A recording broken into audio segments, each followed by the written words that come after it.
Hey loves, welcome to my channel, and today's video is from Mr. Beat. This is Norway and Sweden compared. Oh, do you guys want to know the comparison between Norway and Sweden? Keep watching this video because you're going to be getting a lot of information from this one. So let's go. Norway and Sweden, or officially, the Kingdom of Norway and the Kingdom of Sweden, two magnificent bordering countries in Northern Europe. Both are Nordic countries. Heck, both are in Scandinavia. Wait, what's the difference between Nordic and Scandinavian? Well, these parts of the world are all considered Nordic, while just these countries are considered part of Scandinavia. Although you could also just say, quote, Scandinavia is made up of the countries located on the Scandinavian peninsula. Well, would you look at that? Norway and Sweden make up the vast majority of the Scandinavian peninsula.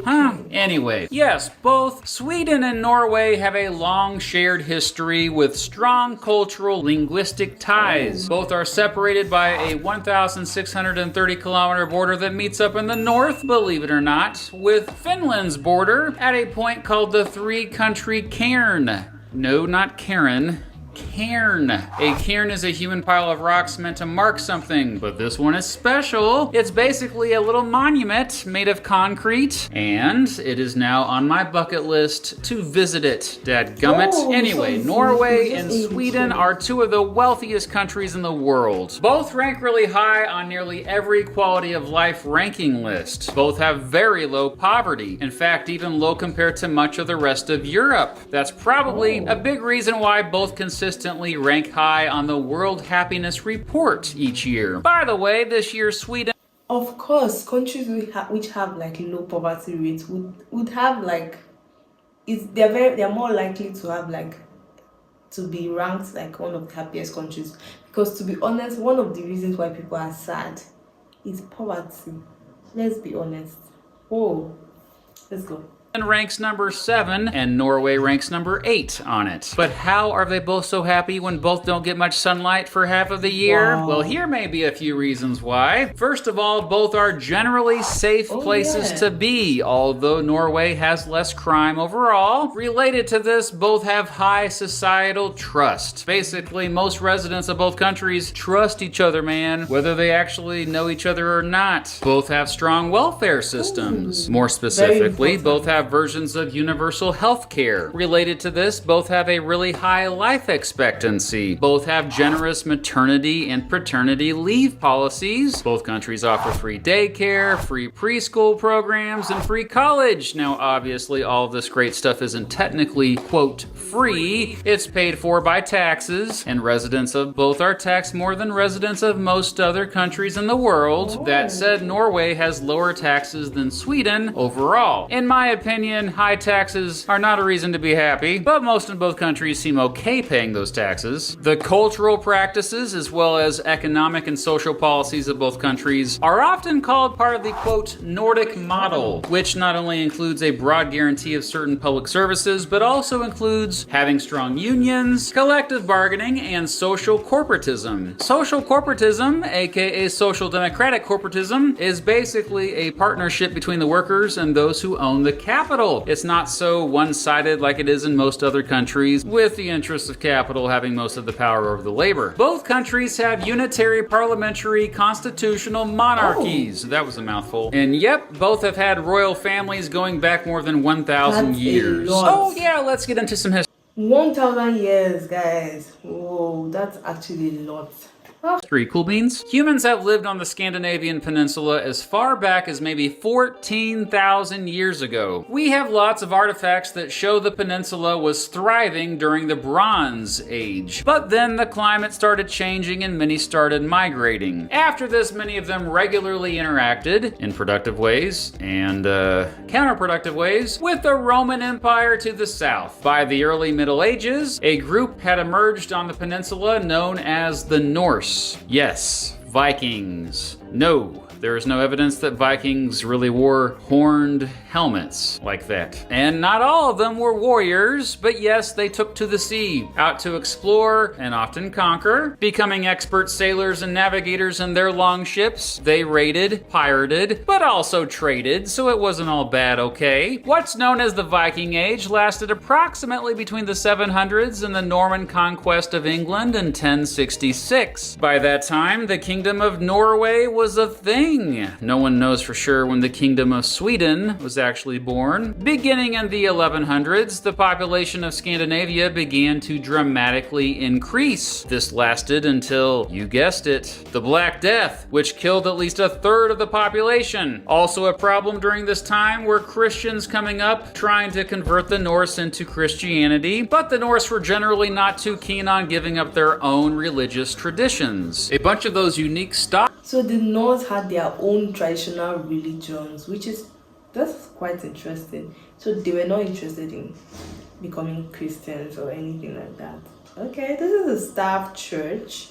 Okay. Churches were built during this time. Most of the few that remain today are in Norway. In 1397, Sweden and Norway joined forces as part of the Kalmar Union. The two kingdoms shared a monarch, along with the Kingdom of Denmark, off and on until 1523. Sweden broke away that year under the leadership of Gustav Vasa, who helped bring the Protestant Reformation to Sweden, breaking away from Roman Catholic rule and nationalizing their holdings. Today, he's often considered the father of modern Sweden. Meanwhile, Norway stayed with Denmark. During the 30 Years' War, Norway and Sweden found themselves fighting each other. Sweden played a significant role in that bloody war, famously under the leadership of Gustavus Adolphus. The Swedes basically saved the Protestant cause and weakened the Habsburg Catholic coalition. And there were also multiple direct wars between Denmark, Norway, and Sweden throughout the 1600s. The last wars ended by 1660, and after some treaties, we got much of the modern borders of Norway and Sweden. For the rest of the 1600s and into the 1700s, Sweden was a great European power. This is when they began to establish colonies around the world. That said, it had mostly an agricultural economy and ultimately lacked the resources to stay a world power for too long. Sweden and Norway once again found themselves at war with each other in the Great Northern War, which lasted from 1700 to 1721. This war actually ended with the defeat of Sweden, and Sweden quickly lost its world power status, as well as some of its territory after this. But at least this marked their sweet age of liberty, a time of increased civil rights and democracy and stuff. Jump ahead to the Napoleonic Wars, which also shook up things quite a bit in Scandinavia. As a result of those wars, Sweden lost more land to Russia, and Norway was forced into a union with Sweden. Norway and Sweden together again. They shared a monarch for the next 91 years. Throughout the rest of the 1800s, tough times led to hundreds of thousands of both Norwegians and Swedes moving to settle in the Midwestern United States, and you still see that legacy today, believe me. Still, by the early 1900s, both Sweden and Norway had begun modernizing. Well, especially Sweden. Both countries stayed mostly neutral in both World War I and World War II. Germany invaded and occupied Norway during the Second World War, but not Sweden. In fact, most of the refugees who fled the Nazis from Norway ended up in Sweden. Between the end of World War I and 1935, Norway had some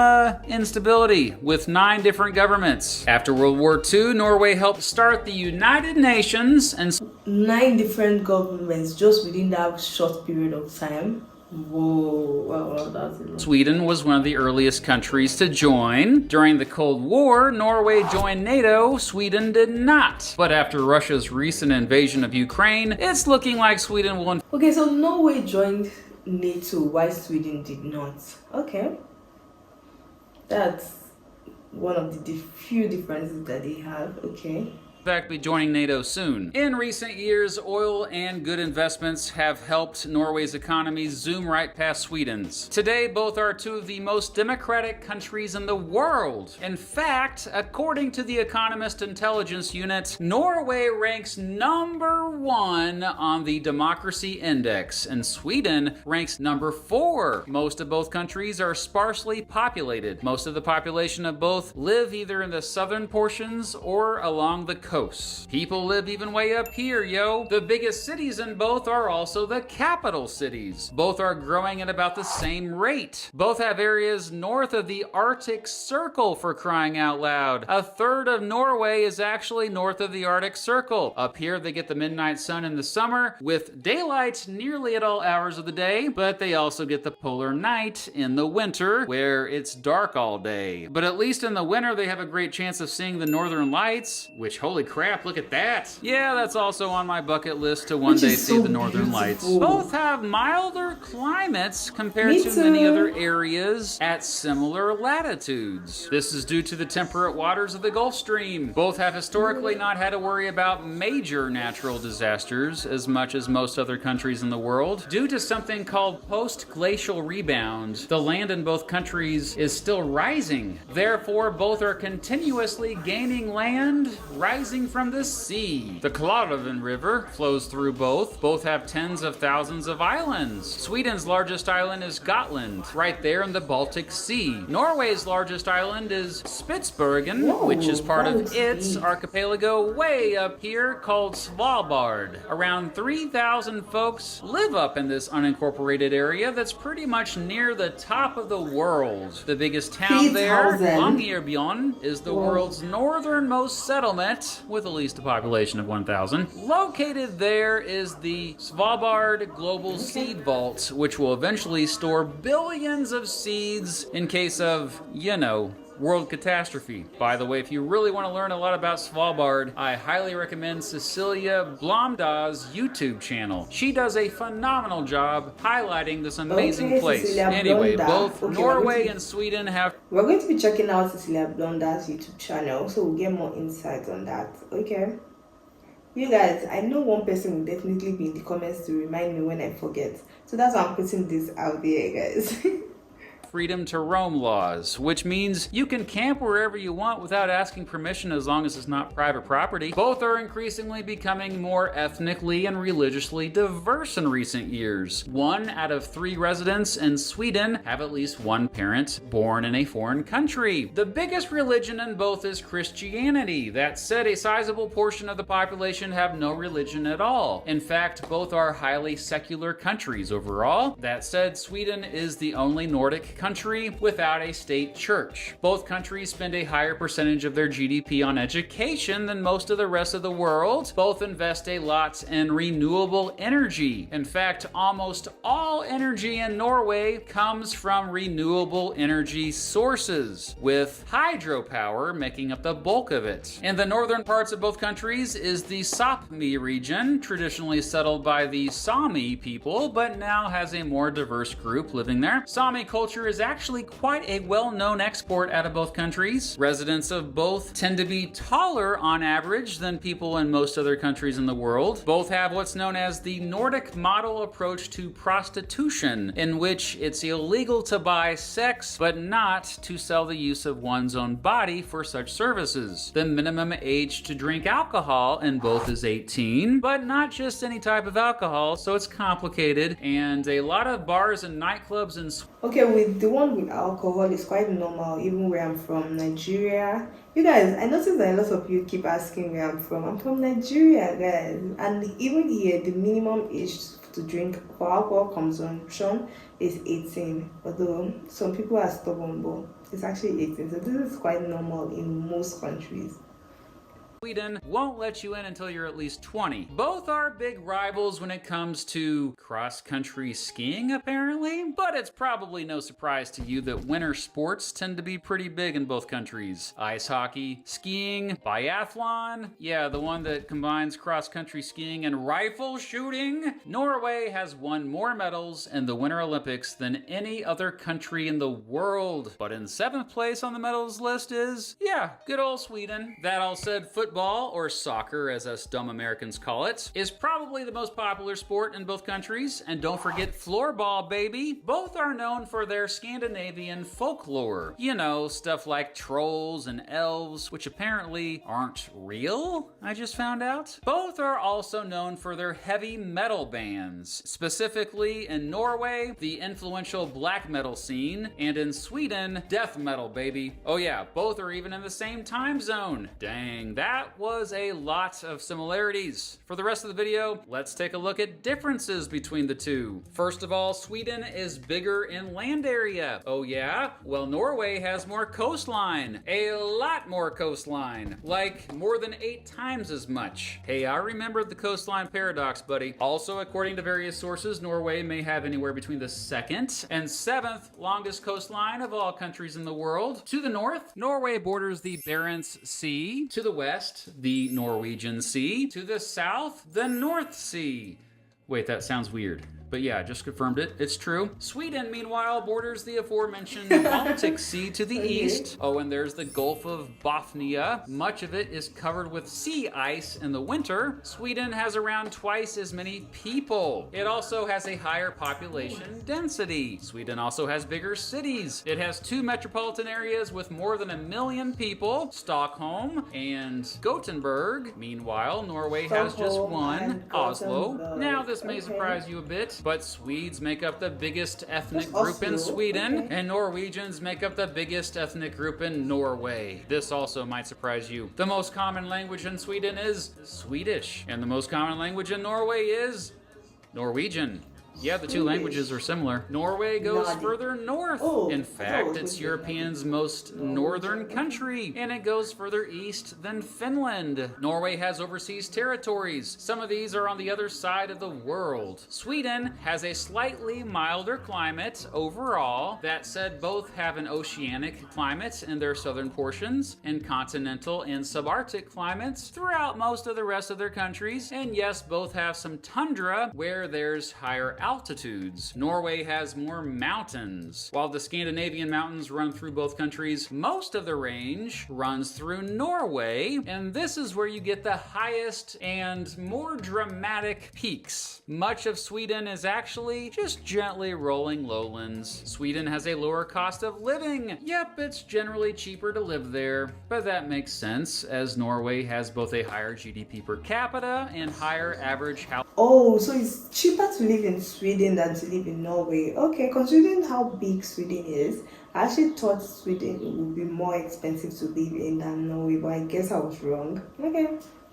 Household income. Major industries in Norway include petroleum, natural gas, shipping, and fishing. Major industries in Sweden include machinery, motor vehicles, telecommunications, and pharmaceuticals. Norway is well known for its beautiful fjords, which are long, narrow, and deep trenches between high cliffs filled with water. Most were formed by ancient glaciers. Dang, look at that. Nice. Yeah, Norway has more fjords than any other country in the world. That said, Sweden has some fjords too. Look at that. Norway is also known for its dramatic waterfalls. Sweden is more forested and has more farmland. Norway gets more precipitation overall. Sweden spans 14 degrees of latitude. Norway, 13 degrees. Sweden has 25 provinces. Norway has 11 counties. The median age is higher in Sweden. Residents of Sweden tend to be less religious. In fact, more than half of Swedes identify as non-religious. More people in Sweden live in cities. Norway generally has faster internet speeds. Marijuana is legal for medicinal purposes in Norway, but completely illegal in Sweden. So as I briefly brought up earlier, Norway has huge oil reserves, and that's a big reason why it's such a wealthy country. But it also has used that oil money to start a massive pension fund that benefits its citizens. Way to go, Norway. One of my favorite stores, actually the largest furniture store in the world, IKEA, started in Sweden, and it's actually a great place to get a small sample of Nordic culture and make videos like this.